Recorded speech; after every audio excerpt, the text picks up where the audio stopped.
Make a little whiteboard and then just mark just down cross the out. He has the tick mark. All right. Anyway. Yeah. Are we talking about salinity? No, we're talking about Salinity, ATOs. Keeping salinity. Hey guys, welcome back to New Wave After Dark. It's been a little bit. For those of you who don't know, Ted's been out. He had to get his colon removed, so we've been a little short staffed at the store, which is the reason why it's taken so long to get this next episode out. But we are back. Ted is out of surgery. He's at home recovering, so hopefully he'll be back soon. But we're here with Mike, your favorite Mexican Caesar, Jen, of course, and myself, Brendan. Where'd you guys didn't bring your mugs? Oh, it's still at home. We need to start bringing those in. I have to get other ones too. But I had mugs made for everybody for Christmas. They're color changing too, and they have pictures on them. They're sweet. They are, but I was bummed. I didn't want them to be color changing. Oh yeah, a temperature sensitive color. Mm-hmm. So anyway, you guys can see those, and then we will be offering them. So if you want a mug with Caesar's mug on it, you can order them. That'd be great. All of us walk in one day. Yeah, with Caesar's on all our mugs. With him with a pirate, eye patch and a parrot on his head. So if you guys want that, let me know. I will order it and have it shipped to you immediately. You pay extra, he might take a special photograph for you. Yeah, and maybe sign it. Oh, how wonderful! Anyway, so today we're talking salinity. We're talking ATOs. We're talking consistency. We're talking stability. All of that. How do we want to get going? I think we'll have the new guy start off. Open it up. His beard isn't nearly as luscious and luxurious as Ted's, but we'll start it off with Mike, Maintenance Mike, the bearded beauty.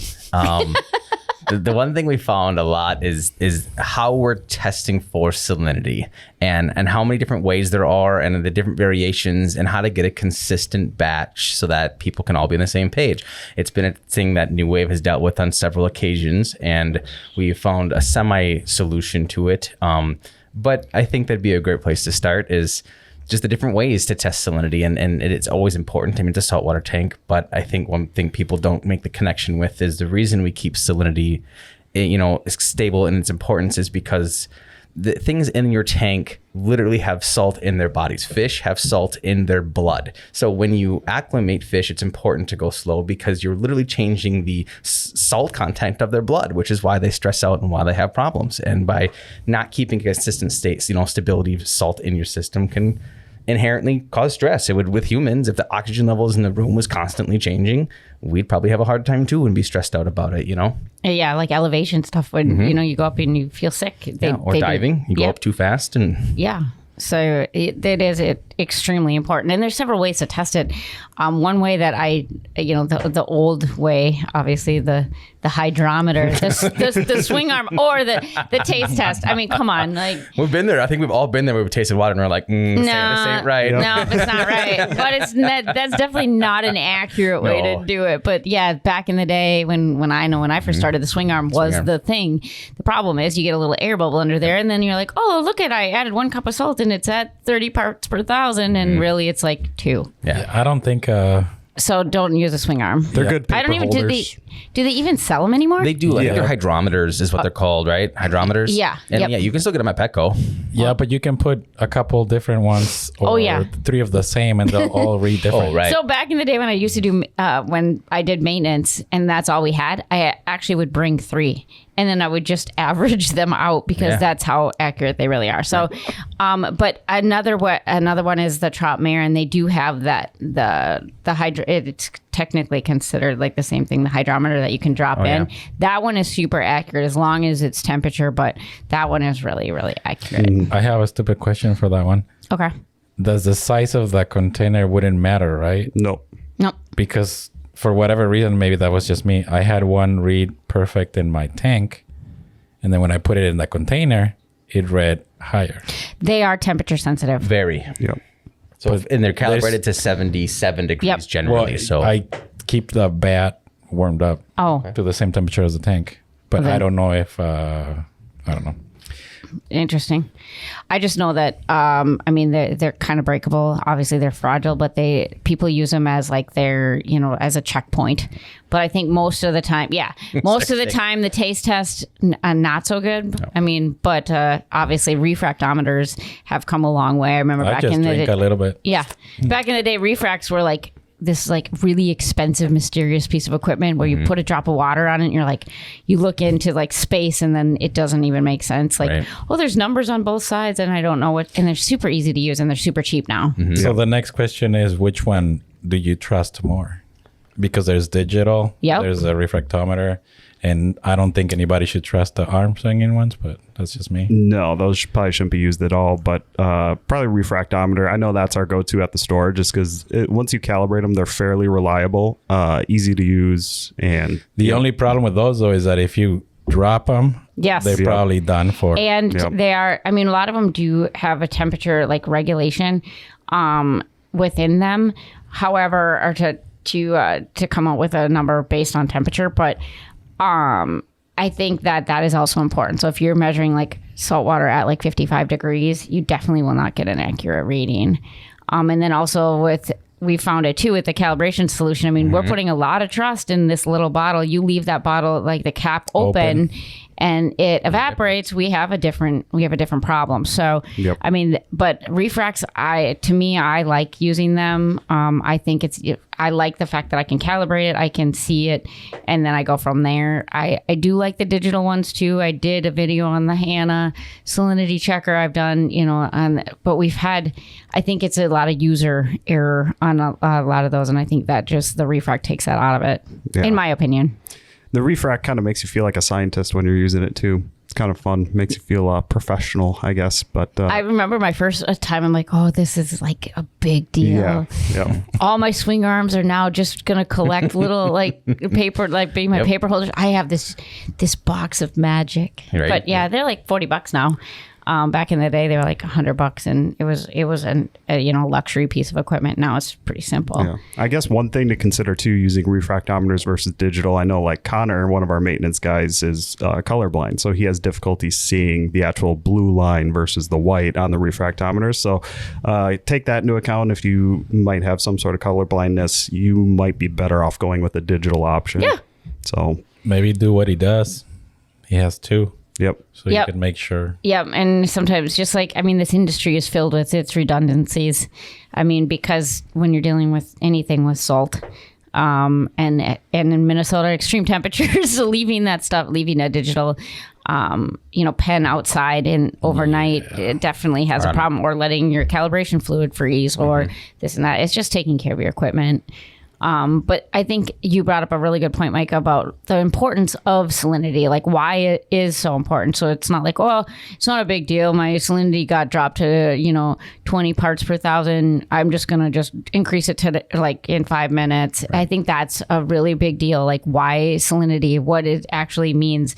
And then what ranges, I mean, what is the ideal? Because people still come into the store. What is your salinity? I don't know. It's an ideal range. And I'm like, what does that even mean? I mean, people say 1.024 or, 33 parts per thousand or 1. All the way up to 2.8, which I disagree. So and you'd be surprised how many people have a refractometer and they don't know how to use it. Oh, calibrate it. Never been calibrated. Yep. Out of the box, they need to be calibrated. And I think that's a big step that people forget a lot, is they buy a refractometer and just, it should be ready to go. And then they bring it home and then they think something's wrong. And then they're making a bunch of changes fast to try to make it ideal. And a lot of it goes back to consistency is almost more important than a specific number. If your tank's always running 34 parts per thousand, leave it at 34 parts per thousand. Just make it consistently 34 parts per thousand, then 35 or 36 or 37, And I think one thing to keep in mind too, when we're testing salinity, you got to think more than just salt in the water too. It's going to reflect the concentration of all the other elements in the water, which is especially important with corals. So if you have the higher salinity, the higher magnesium, typically the higher alkalinity, higher calcium. And the opposite of that is if you have a lower salinity, it's going to essentially drop those elements, barring dosing and all of those things. So keep that in mind too when you're going through big salinity swings. It's not just the salinity that it's affecting, it's the concentration of all the other elements in the water. I think there's a great lead in right there to how to keep your salinity stable. because letting it evaporate and then seeing that you have air bubbles in your tank and then refilling it is definitely not a way to keep your system stable. And that's, I think, where we really want to touch on auto top offs and the importance of them and maintaining that consistency throughout. Yeah, it's a big deal. I mean, if you're not only for a wear and tear perspective on your equipment, you know, if your pump is pulling in air, it's extra heat, it's wear and tear, it's the actual impeller, instead of being smooth and centered, will actually start to jar because of the air bubbles, which I don't know if you've ever seen, like, and we have, but the magnets will actually get so hot that they'll expand and swell and it'll gouge the inside of your pumps, you know, just from letting them run dry. And then you could come home to not only a dry sump, your pump running dry, maybe not even running. We've had plenty of calls of my return pump don't work no more because I let it run dry and it locked up. And then is that covered under warranty? Right. No. You know what I mean? That's the next question. My return pump doesn't work. I've only had it for a year. I let it run dry like every other day, and it should be covered, right? It's like, no. The other thing too is those fine micro bubbles can be ingested by your fish. We have seen it, and it can actually kill your fish. So, I mean, there's a lot of reasons to keep your system stable. Besides this, just the simple fact is, you know, the ocean doesn't fluctuate. The corals and fish in your tank should have the same parameters as that. Right. So ATOs, couple options. I mean, back in the day, I used to, because I was a broke college kid and there wasn't really a lot of great options, I actually used an IV bag. And I mean, it wasn't very pretty, but I hung it and then, you know, made my own float valve. This is pre-drilled tanks, and then, you know, had it just kind of doing it that way. They can be really simple. When we dropped off that one tank, where was it? She had another smaller tank, and all she had done was taken a water bottle, and she fills her water bottle and she flips it upside down in her tank. And that's all she has to do. And as the water level drops, a little bit of water comes out of the water bottle. When it fills back up, it shuts it. It just stops. That's for a small tank, though. Right. No, I know. And we're just talking like if you have, I mean, those are, so then we have to go back to the simple, the most important thing is, you know, a lot of, like, we have a 15-gallon reservoir here. So we have to think about evaporation. In Minnesota in the winter, evaporation it could be 1 gallon, it could be 5 gallons a day. I am not going to be taking a water bottle and flipping it upside down 5 times per day, which is your point, I'm guessing, Caesar. But the other option is like you know, finding a system that works for you that you can also you know, kind of walk away. That's a set and forget part of it. You know, maintaining stability without having to just stand there and fill water every 5 minutes. Or you can do a gravity fed one too. Yep. Just a big bucket and an RO line and a float. So we have gravity fed, and there's a lot of ATOs on the market. Some of them we like, some of them we don't like as much. I know that there's some new ones coming out, so I don't know if you guys want to talk about that. Mike? I don't. Give us the sales pitch. All the craze right now is the new Red Sea auto top off. They're definitely taking a different approach to it. Red Sea has been definitely pushing the conductivity probe aspect of it. So the new roller mats use a conductivity probe to detect when water level in the roller mat is high enough for it to advance the roll, and then water level drops back down. So they're using the same concept with the new skimmer modification. So you can actually put a conductivity probe in your skimmer cup, and so that it can shut the skimmer pump off if your skim gets too high, but also it's how they do the auto level feature. So they figure out with a software based on timing how often and how much to move the pump's percentages up and down so that it becomes a consistent height. And if it becomes too high, it'll hit the conductivity probe and it'll actually reduce the pump a little bit and kind of fine tune itself. Well, they're doing the same thing with the auto top off. So they're using a conductivity probe and they have a low and a high. And what it's doing is it's using a similar software to when it runs the pump, it measures how long the pump runs. So if it takes 10 seconds for your pump to fill from the, you know, no water to water, it'll learn that over X amount of cycles. And then from there, it'll give it a multiplier. So if it takes 10 seconds and it knows, you know, it'll give you a multiplier, say, let's say 5,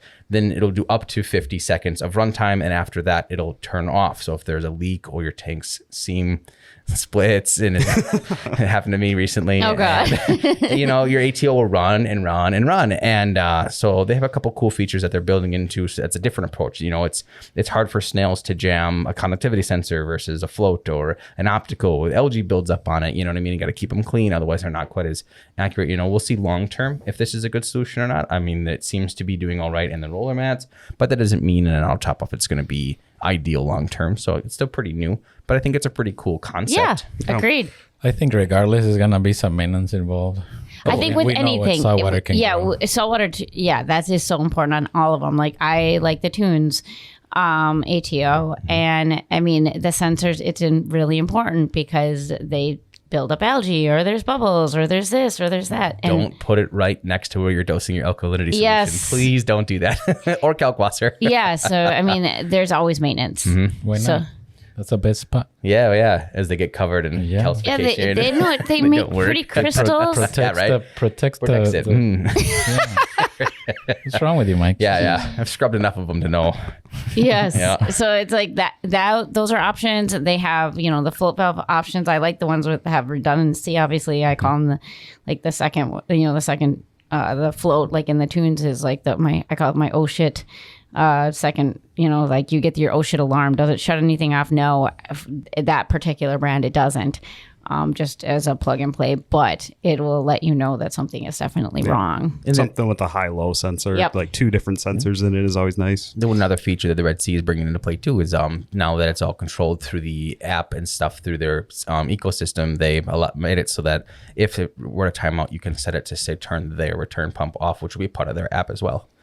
That is cool. Yeah, that is cool. And we do have, do we know when they are coming out? So they're getting released around their smart skimmers and their reef run return pumps, which right now the estimated is March. They didn't have a specific date yet. So I'm assuming like mid-March it should come out. So maybe still Q1, but I'm guessing more towards the beginning of Q2. That would be my guess. Yeah, I know they're in high demand too, so it's going to be like another reef met situation where you know you get your initial orders and then you're going to be waiting a bit to get the second which I'm going to plug. We do we're approved for pre-sale, so if it is something that you really want to look into or you want to get on, and get it right away before you're on a list forever, and that'd be all of it: the return pump, the skimmers, the upgrades, absolutely. And the ATOs. So they are really, the Red Sea's really stepping up. I think so. Yeah. And obviously we're dealers for them and we like their brand. So we're also setting up a new tank at the main display at the store too. So that'll be exciting. We'll be able to see all the new equipment. So that way we can do videos on that too. So people can see how they work. I think that's pretty cool. It's pretty cool. Yeah. I was telling Matt, just keep coming out with the new products because everyone they're doing seems like a home run. Yeah. So the other thing, that out of top of has a leak detector, doesn't it? It does come built with a leak detector, and it also comes with a temperature monitor. All built into one unit. I think that Red Sea should actually start sponsoring us. So, hey, Matt, if you're listening to this, if you're not, you should be. And then if you are, I'll send you an invoice. No, just kidding. They should come up with a controller. Well, and that's where what do you mean? Ecosystem like a comes Red into Sea play. Controller. Well, and that's the thing. They're all cloud-based. So as when they add new pieces of equipment, as long as it has that smart controller, it's going to collectively work together. Well, I mean something like their energy bar and everything. Yeah. That's what I'm talking They'll about. probably come out, I would think, with smart plugs, like little plugs that you can just buy individually or strips maybe. The biggest thing is, are they going to come out with any sort of programming that you can do as a user to control the different pieces together? So that's, well, if you think about it, the simpler it's better. Like if that like the auto top off, if it's predetermined to do something, why mess with it? True. And it's best for the user to just not have to do anything, because then if it malfunctions, then something's wrong with the unit rather than something you did. Right. I mean, that simplicity. It is being part of the ecosystem, is so that if something were to go wrong in the cloud itself, it can adjust and turn things on and off. So instead of having to have a separate power strip, it's all through the cloud and wireless. That's why everything's hooked to the internet directly. And so if the auto top off were to see that there is an issue or the leak detector detects water through the cloud, it can then turn off the return pump and send you a notification on the app and an email saying, hey, the leak detector went off. We've done this. Check your tank. Which is great and scary all at once, because it's all based on if you have internet. It's no touchy feelies. There's no plugs. There's no this and that. But I mean, it's technology. Can't be afraid of it. Right. And the cloud's become such a big thing with everything from Google to pictures to you know what I mean. And now it's being incorporated into the hobby itself. And so I think going on what we're talking about, all the new equipment too. But you mentioned skimmers. I mean. One of the other things of having, consistent water level in your sump, obviously, is for your equipment to run appropriately and effectively as well. So skimmers is one of those areas where People are like, oh, my skimmer works really well for a week and then it just doesn't work for a while. And then it comes, well, if the water level is fluctuating, the water level, generally speaking, in your skimmer is fluctuating as well and it's not working. Or your salinity is low. Oh, or your salinity is you didn't check it. Or high, you know what I mean? So that in itself too isn't allowing for the equipment that you have that's supposed to be doing certain things aren't able to run effectively. So I think that's another thing too that people don't realize is that, having your water level being level in your sump is allowing for your skimmer, if you have a skimmer in your sump, to work effectively. And it's all your equipment. So if you're looking at most, even return pumps or skimmers, anything that's moving water, even power heads, if you look, there's 2 ratings. One's in fresh water and one's in salt water. And they're very different. And because you're adding salt, you're changing the actual density of the water so that your pumps won't move as much. So depending on the system and how big it is and how much your salt has become diluted, your return pump can actually start moving more water than it's supposed to because it's less salinity, so less dense. But then also your skimmer becomes less efficient because without the density of the water, then the microbubbles don't attach to the organics in the water and actually skim it appropriately. So now you're running too much water from a return pump, which could be an effect, or your skimmer could be performing less than ideally because of the salinity itself. And then also the water level can change if you're not. The depth the skimmer is in is more or less to do with how much pressure is actually being pushed into the pump itself. And if you start changing that water level, the pump isn't going to have as much pressure in the head of it, so it doesn't move the water far up into the body. And it makes a big difference. It does. And so I think, and we're in a time where automation, I mean, it's easy and it's just a set and forget thing because we're all busy and we will forget.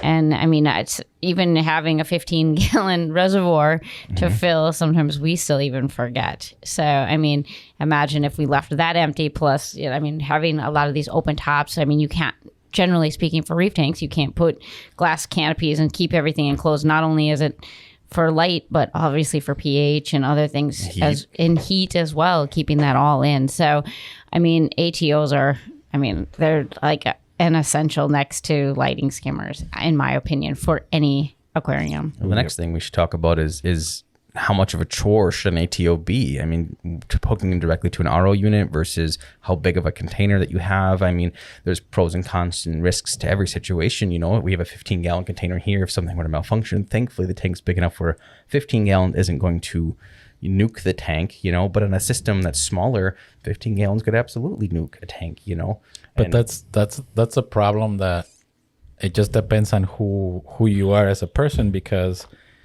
you can hook up, like you said, the reservoir directly to your RO unit, but then it becomes to where that can fail. But then you have a big reservoir, but then it becomes to where you don't have the room for in the sump for that reservoir to go in like we do, and it overflows. But it just depends on I guess how you want to handle it, because it depends on how much work you want to do. Ideally, you want something that it's midway and not have it hooked up to your RO unit, because then there's no possibility of malfunctioning and doing that. But then that means you have to go and fill it up every time and not forget. So there's like a give and take here, how much work you want to do. Yeah, Are you carrying buckets of water from your basement up a flight of stairs to fill up a netto top off over and over again? Yeah, it's like having a mixing water station. You can have it and everything, but then it relies on you not to forget to close the valves or open the valve or whatever. And you know what I mean? How much do you really want to do? And if you forget about refilling your ATO, then your sump still runs dry with an ATO. Exactly. So there's, it depends on how you want to work it with. So I think we've done a really good job of actually, we have so many different options for a lot of people to match like anybody's needs. I mean, we build these beautiful water change stations where we have plumbed RO directly to, just drilling a hole into the container if you have the space, to make sure that it does. But we are relying, now they have new optic sensors and things like that, but the float valves, we're relying on a $17 to $20 piece of equipment. I think you make a really good point to make sure that nothing gets in the way of that. Because when you are plumbing it directly into your sump, We've had it where, a filter sock or a snail or something will hold that down. And so if you have it a direct connect from your RO straight to your sump, salinity Can become a problem and flood and equipment and fires and all that fun stuff. So again, it just depends like what programming, what equipment you have. I mean, there's, leak detectors and other things too. So there's a lot of great options, and we've gotten super creative. Absolutely. And so and I know it's a scary thing to have your RODI unit hooked to your auto top off. There's a lot of, but it works. It works. And we actually have a few clients that have it set up like this. And the way I've set them up with these clients is, the one is set up to the RODI unit, not only with the float, but he also has a solenoid that's with the Apex that has a timer built into its programming. And then it also has, what are they called? We were talking about them.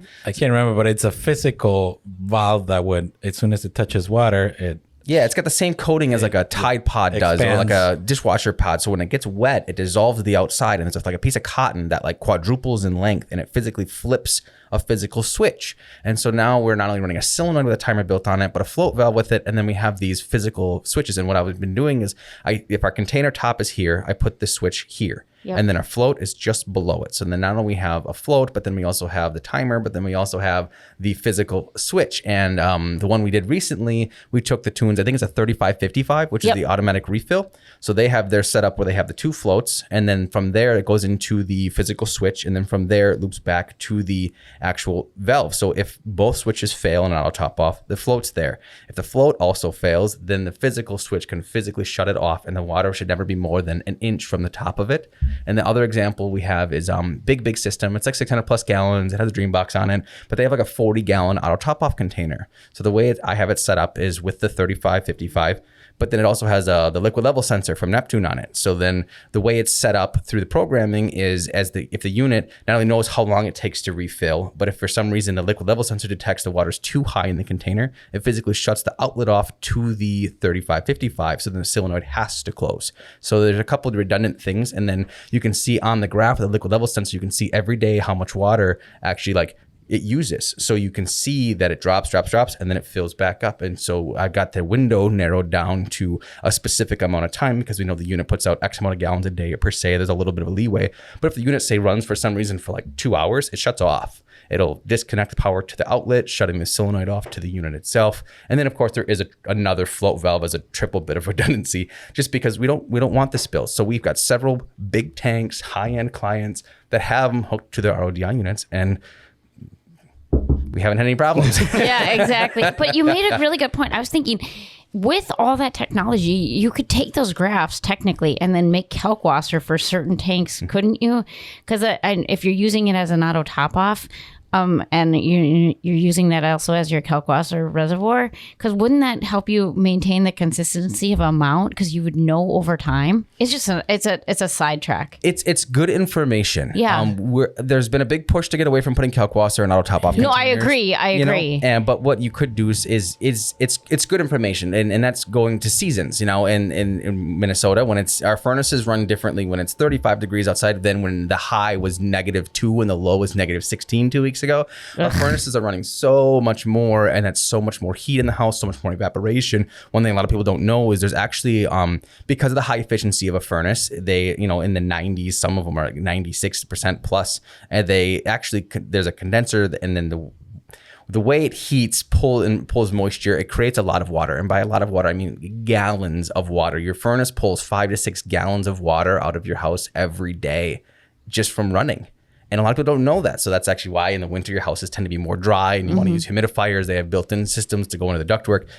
So then in the summertime, when your furnace isn't running, you're pulling out quite a bit less moisture. And there's still, of course, moisture from the AC unit if you're running central air. But the way the two interact is a little bit different. So, and then in the spring and fall, when you have your windows open, you're not using either. Now you're not evaporating anywhere near as much, because you're not intentionally forcing hot or cold air condensation to build up and be drained. So it's good information to see on the graph exactly how much. And then you could do, if you are using it for that application. Absolutely. And then you could set up alarms based on that. That's the one nice thing about the Apex and having some controllability. If you notice that every day you drop, say, an inch on the LLS, if you drop 2 inches, alert, set an alert, you know, so that it can say, hey, your ATO dropped 3 inches today. Yeah. Something happened, you know, and you can kind of look into it and see, okay, well, solenoids aren't foolproof. If one little grain of sand gets in that solenoid and it stops that rubber from sealing, then it's going to slowly leak. Or you get a snail stuck in your or your drain, and your tank overfills and it's just running. So it's just good information. I mean, you can use it for a whole bunch of different applications. That was just a side thought. If you're running it that way, or if you're, you know, you can also use that graph too. Like if you're going on vacation, people are like, well, I don't know how much I need. Like what size reservoir do I need if I'm going to be gone for a week, or what size well, it depends on your season, You could use those as graphs. I think that's a good application for that as well. I think the takeaway here is have us come in and take care of it. Yeah. There you go. A lot of experience. It comes to experience, and it's. I guess we kind of made it seem. I think this morning like it's really complicated, and ATOs are scary, and they're not. It's basically it's just another tool for you to maintain consistency and our box of water, and to keep things healthy. And so I mean that at the store we've had such a challenge for a lot of our not our display tanks but our sale tanks, because we can't hook an ATO on there because we're pulling so much water in and out. I mean, if we had an ATO on there, it would keep the water level, but the salt level would be all over the board. Always. And we could, I mean, you can do fancy programming as if-thens, if it's this salinity. No. We just have to, we have to chop the wood and literally carry the water for those types of systems. But for display systems, ATO. Yeah, but Billy can do that. Yeah, I know, right? For me, it's taking the chores out of it. No, I agree. I don't want to carry buckets of water. I don't either. I don't anymore, and I at home, my system is set up to do an automatic refill, just like the examples that I gave of the client's tanks. It's set up so that there's a ton of redundancy, and even if something were to go wrong, leak detectors, the apex, something's going to tell me something's wrong, and we can take care of it. And so I haven't my tank's been up almost 2 years now, and I don't fill it manually. I never have. I've never. And I mean, for somebody like yourself or other people that travel a lot, I mean, it's that having that peace of mind, and then also having the cloud, having all of the alerts, having the programming is a big deal. It is. I know when you and I first started, we were both like, well, if I can't put my hands on it, then it's always going to fail. Like in the very beginning, we were both like, oh, the apex is scary, and it was like you're relying on this like piece of equipment that we all know can potentially fail. Well, the problem is you got to have good Wi-Fi.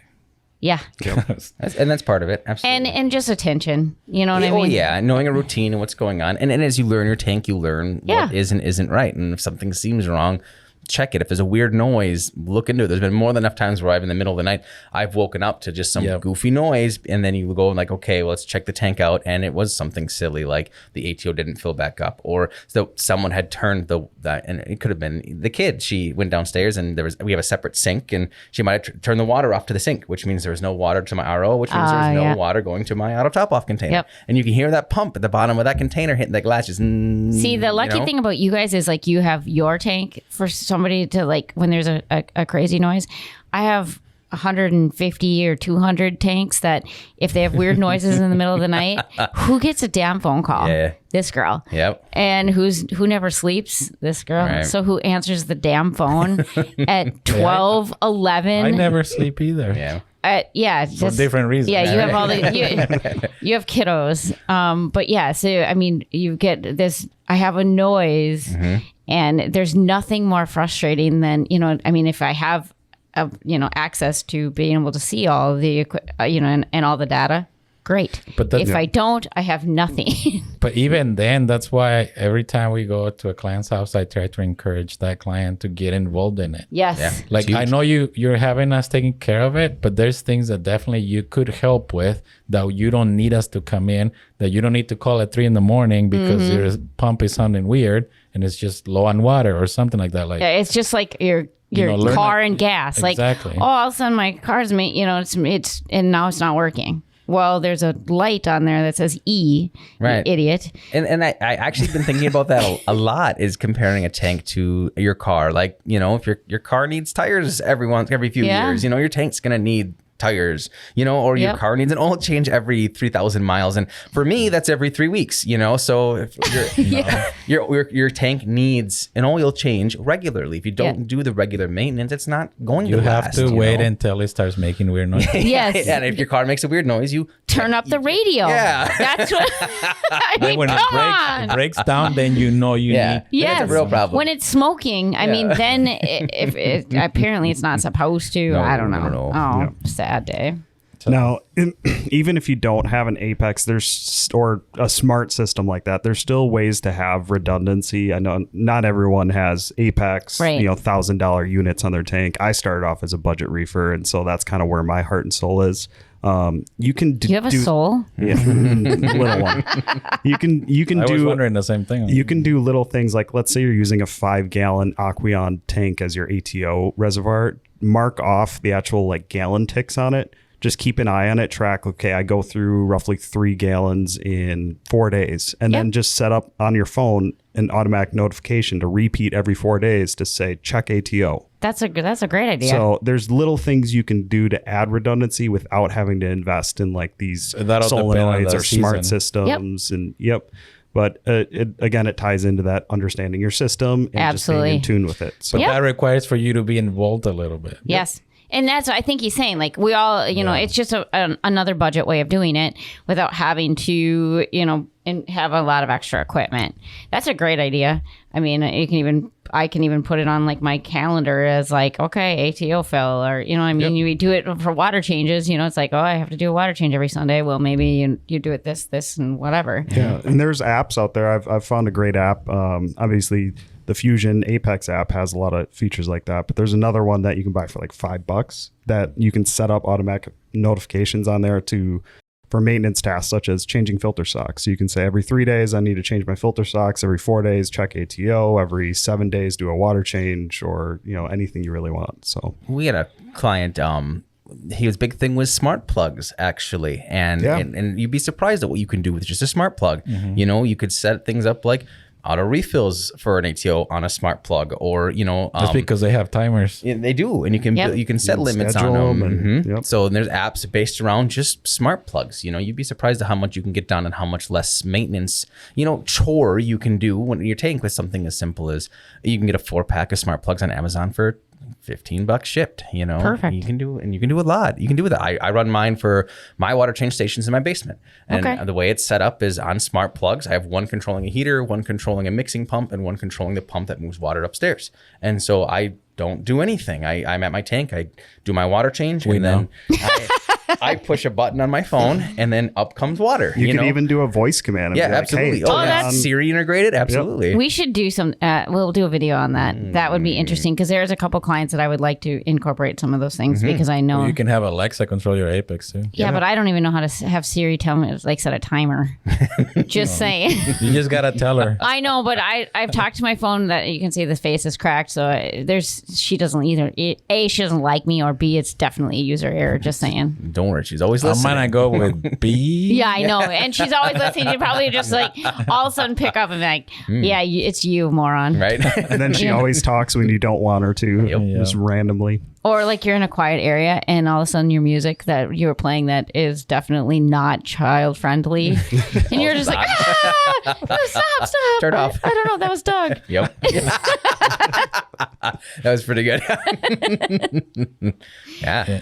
So Yeah. So I think, over, I guess, to kind of summarize what we've talked about this morning is, the importance obviously of ATOs, but consistency, redundancy, options. We do have so many now. And I think it's great that there's still a lot of research being done. There's still new products being developed. There's still new ways of making things a little bit easier. But it still goes back to, maintaining that box of water, making sure that it is. actually, that's a good point. So people should stop thinking about their aquarium as trying to treat it as the ocean. It's not even close. You're trying to keep something in your house in a water box. Yep. So don't think, the ocean is like this, let's try to keep the same. No, you're going to keep your tank what your tank likes. It's never going to be like that. Mm-hmm. So if your tank likes high phosphates and the ocean says it's 0.2, 0.02, then no, do the high phosphates because that's what your tank likes. That's how your corals are happy. Don't try to go down there because then your corals are going to die or they're not going to like it. Or just think about how your tank likes to be, not how the ocean is. And I think that goes back to the hobby in general. I mean, we're tinkerers, and knowing and paying attention. I mean, that's the fun part. I mean, and especially I know for you in the summer when you were gone, for several days in a row, or, when I'm gone on vacation or whatever, and I come back and, you don't see a puppy, like you don't never see a puppy actually grow. But then if you're gone for a long period of time, so you come back and you're like, whoa, things are growing. And then you don't realize like, that is how you fell in love with it. So just pay attention. All you have to do, and it starts in the beginning. You pay attention to it in the beginning, and then it gets easier and easier and easier. So like testing, even you have to test a lot more in the beginning. Yes, right. And as the system stabilizes, then you learn the system. Just like my children, get a system down. learn my children and their studying habits or lack thereof. Or when they didn't do their reading and they roll their eyes at me, and Yeah, a good example is that for example, in my tank. I have an acro tank, and a lot of people think, you have to keep your phosphates below 1. And in my case, because every tank is different, 0.1. That's not true. I have run it as high as 0.15. And if I go down below like 0.05 or color starts going away, they don't like it, so I have to bring it up. Same with nitrates. If I go below 10, they start paling, and I mean, that's what they like. And I'm not saying this is for everyone. I'm just saying that's how, I don't look at a chart. I just look at my tank. Yep. And then every day I look at it, then when something's wrong. You see an acro change color or something, you're like, oh my God. Something. Yeah. Yep. And that's what it is. It's just keeping keeping your box of water.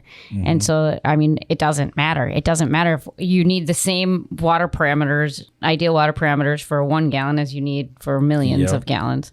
So so when people come in and they're like, well, I don't have a skimmer, I don't have this, I don't have this, I don't have this, but I can have fish only. It's like, no, I don't find that there's a dirty part of the ocean where just the fish live with low salinity and just like the nitrates, like 50 to 100. There's no such thing. They all live in the same. So, I mean, and I think that's important with the more equipment and the more technology that comes out, just being able to utilize it. But going back to watching it, it's like gardening or anything else. Once you start, like Mike and I spent last week, a good portion of last week. I mean, you do things right, you maintain consistency. Yes, it takes time. It took several years, but I mean, we had to hack out colonies. I took buckets and buckets and buckets of corals back because they grew, because we maintain consistency. And going back to the not seeing it for a little while, we go there. I'm there every week, once a week. And if something happens, I go on vacation or I'm sick or we get bad weather. If I miss 1 week going back to that tank the following week, it's like you can see the growth and it gets you really excited. You get pumped about it. You want to continue to do a good job. But if it's a chore, you're going to not want to do it, and it all goes back to carrying buckets for water changes or carrying buckets to fill ATOs, or, if it's going to be a chore, it's less and less to get done. If you're, do you have to have a skimmer? No. Should you? 99% of the time, you should. Because it's just that's more water changes that you got to do. For me lately, I'm a big believer in the roller mats. But it's only fish, Mike. Yeah. And I don't need especially on fish, a roller mat on a fish only is, I would never set up a fish only ever anymore without a roller mat. It just doesn't make any sense. Like, and I mean, like, they're so dirty. That's where people have it wrong. Yeah. They think that because it's an only fish tank, the water is going to be cleaner. It's actually the other way around. It's absolutely. There's nothing taking phosphates or nitrates out. There's naturally nothing. Anyway. Well, usually they're bigger fish. They're more carnivorous. They eat more food. They waste more. You tend to waste more. Yeah. Well, and people look at our tanks. You know what I mean? Like our display tanks with our fancy angels, and it's like, well, how did you get your fish so fat?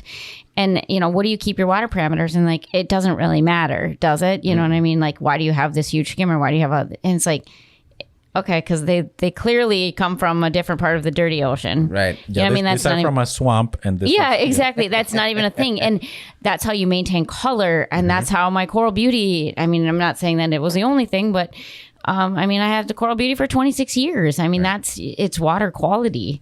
And then ATO is just one of those things that it's a necessity, and it's, there's so many different ways of doing it. And the color's a big one. Your fish will tell you when they're not happy. You can see it in the way they color up and change. Yeah. We have a client that we recently started doing a lot of renovations to their tank, and they had some pretty high numbers. And as the numbers have come down and the salinity got more balanced and check where it needs to be, they keep coming to me and saying the fish, they're more colorful. They're more active. They're eating again. Like they're not as aggressive. And I'm like, yeah. Like if they start floating upside down, there's something wrong. There's definitely something wrong there. Yeah, but I mean, you can. There's a lot of people that are like, will go and rescue their fish, like even yellow tangs, and they have no top fin and no bottom fin. They're like, oh, my clownfish was just really mean to it and tore off its fins.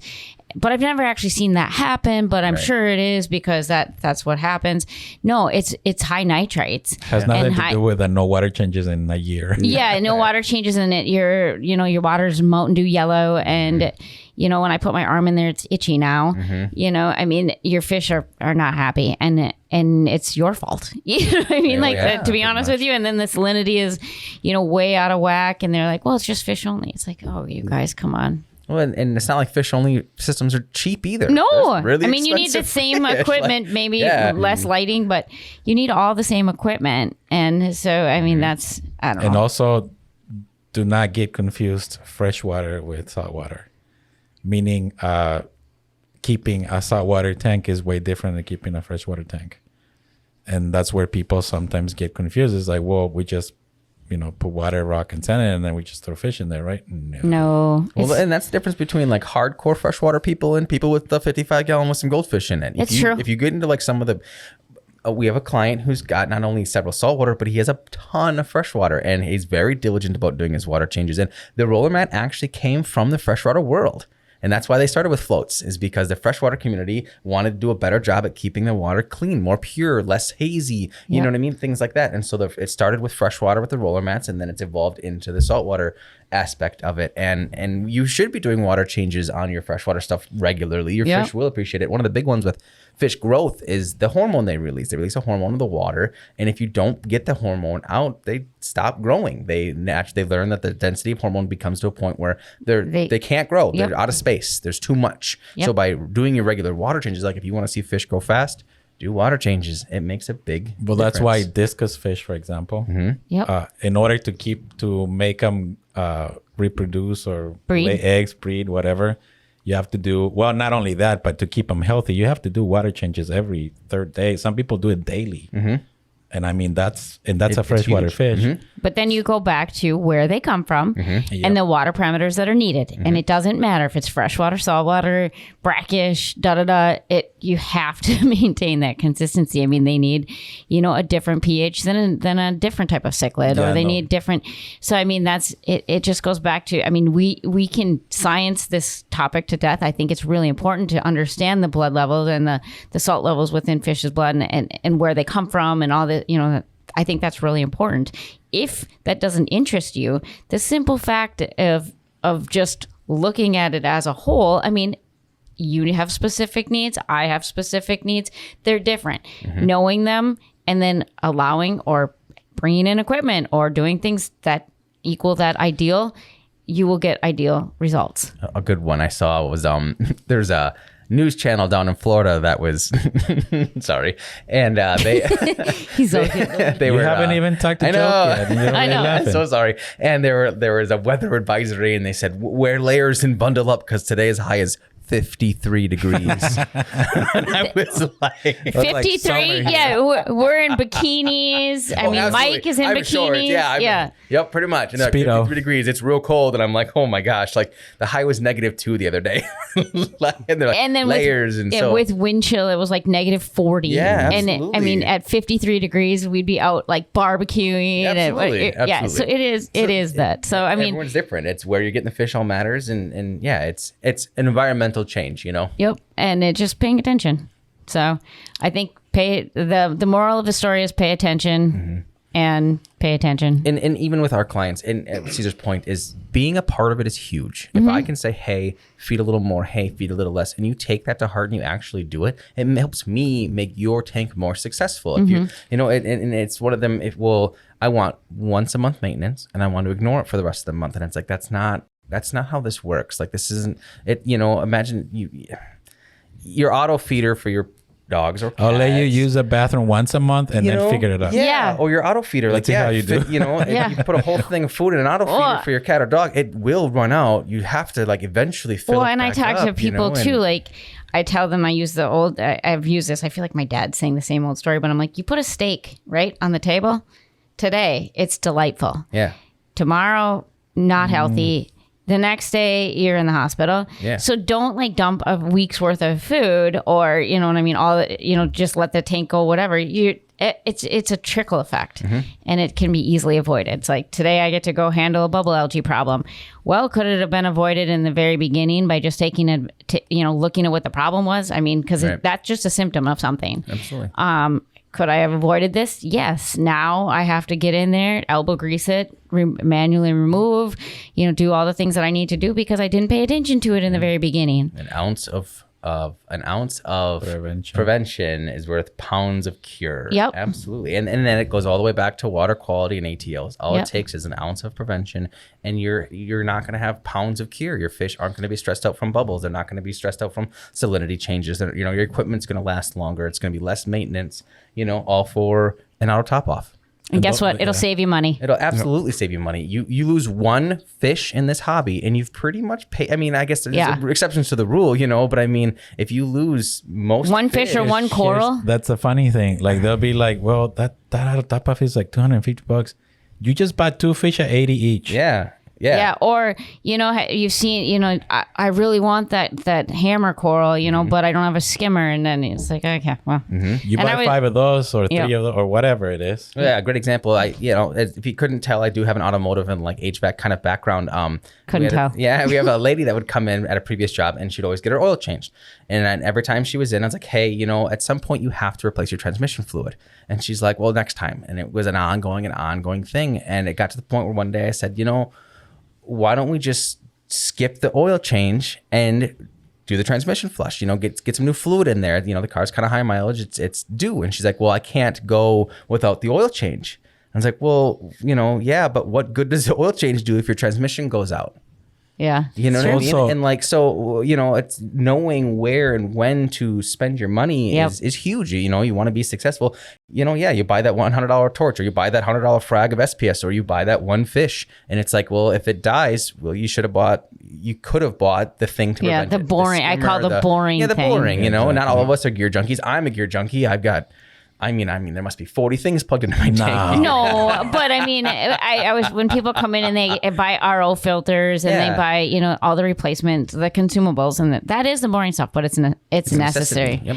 And that, I mean, we can talk about RO too and filters in a different, episode about the importance of, checking all those as well. But the boring stuff makes the fun stuff fun. I mean, I tell people there's no more literal way to flush your money down the toilet than take a fish or a dead coral and flush it down the toilet. Yeah. So just do it right. And if you're listening to this and you are looking to set up a tank, or you currently just set one up and you don't have equipment yet, buy an ATO first. Always get an ATO first. That is going to be the single most important piece of equipment on that tank, minus like a heater and return pump. To make sure the tank is successful, and then also you have a more enjoyable time with the aquarium. I think it comes down to patience, because then they'll be like, no, I'll just fill it by hand every day until I get an ATO. Yeah. And then that's keep going. It's the same with manual dosing. It's the same with testing. It's the same with, well, I bought a test kit. Well, what are your parameters? Well, I don't know. I haven't opened it. It's that's like, fine. well, that's helpful. They're good. They're ideal. Ideal.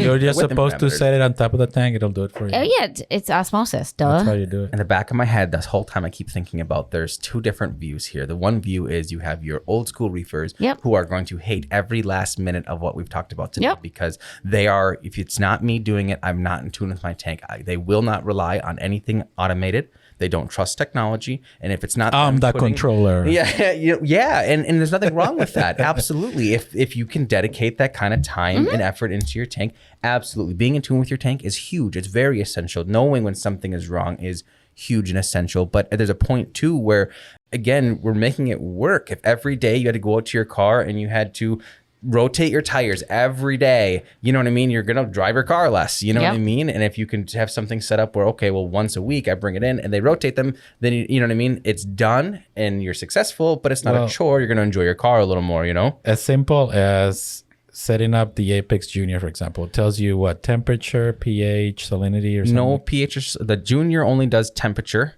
And pH, I believe. Well, either way, if you have an Apex, you can go on vacation and you'll be able to at least see what your temperature is, your pH, your salinity, whatever there, rather than if you don't have an Apex, you have to have someone physically come into your house and then call you and tell you Well, they won't know, generally speaking. No, that. yeah, they know less than then you do, you know? the neighbor, like my neighbor would be like, I don't know, there's this like, I don't know, this weird noise coming from it. It sounds like a monster. It's like, oh, that's the ATO pump. You know what I mean? Unless you never want to leave Minnesota, then that's fine. Oh, that's One thing we didn't talk about too when it came to different ways of testing salinity is salinity probes. And I know there's a big debate right now on their reliability and their consistency. And there's products out there that have made them consistent. What was the one that we got for BCA, 3D BCA, prints, an stability, adapter. salinity. And it made a huge difference when it comes to the way the probe is monitoring the salinity in the tank. And then I think what we should do now that you've brought that up is, because we're going to wrap this one up, but set them all out on the table and let's show everyone like the different options. We can even show different pictures of different setups that we've done. And then because that's how we all learn. Is by, you know what I mean, by watching someone else fail. So, I mean, we've done it, we've failed, we've succeeded, we've done all the things. So, and then that way, two other people can chime in and say, hey, I've tried this. Have you tried this? No, I haven't. Yeah. That way they know that it's not that we want to push something on you, it's that we already made the mistake. Yep. We don't want you to do it. Yep. Well, and there's so much innovation with it. A big one with the probes is a background, thanks to the community, was instead of using the provided calibration fluid, which is nothing wrong with, they have found that if you can find yourself where you want to be, which for what I do is I use a hydrometer, the little tall float, Trump Marin one. you know, yeah. Yep. And so I do what I can. I get as close to 77 degrees with I have a stainless steel floating thermometer that I calibrate by using a ratio. It's like 75% crushed ice and water, and that'll get you just about to 32 degrees. So you calibrate that, and then from there you can get your water to your 77 degrees, and you mix your salt. You give it your time to fully, dissolve 2-3 hours, and you get everything set up and you make that solution. And from there, you know where it is. It doesn't have to be exactly 35, as long as you know where that water is. And then I take a mason jar, it's just glass and clean, and then I have it, and I have it with a number on it, so I can double check, that my refractometer is calibrated is matched on it, to whatever that is. So basically, pieces on it takes him 2 days to mix salt. Well, water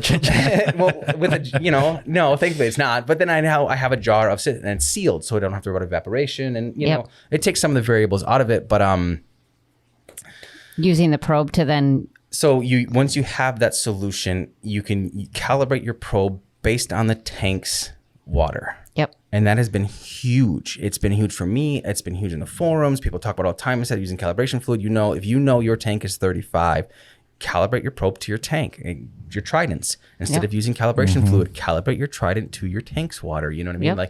And that's going to stabilize and kind of make everything work in conjunction, and then become more stable. And I've loved it. I haven't looked back since started doing that type of stuff. So I think there is a niche there, or niche, or however you want to pronounce it, for us to come out and just show different options. Because I mean, to me, that what you just said was super technical, and it's for me as a maintenance tech coming in and being like, I have to do what with ice cubes. My eyes want my mind wandered to somewhere else that was I'm not even going to go to. But then you had talked about all those other things. I was gonna say something so inappropriate. I know that's where I was going with it actually. Anyway, but you've mentioned ice cubes and this and that, and then I got distracted. But I mean, we can just show it all on the table and then show what. You can pick your poison. So anyway, thank you guys so much for watching. This is New Wave After Dark. We'll leave on that dark moment. Right. I'll leave you for your imagination to run wild. Anyway, I think Brendan's going to have his last plug, and then we're out of here. As always, make sure you visit us online at newwaveaquaria.com/podcast and ask any questions you might have, and we'll answer them on a future podcast. If you want to pre-order the Reef ATO Plus, I think they're calling it, from Red Sea, we do have that available for pre-order now. We are sending in our initial order. Well, we already have, but we might might be able to adjust it. So if you want to get on the list, make sure you pre-order that. Other than that, we will hopefully see you guys next week. Yep. And make sure you keep Ted in your thoughts if you haven't already. Hopefully he'll be back soon. So Donate. Yep. Donate. Yep. GoFundMe. GoFundMe. That's on the homepage of the website. So Thank show you them all. some love. All right. Thanks. Bye.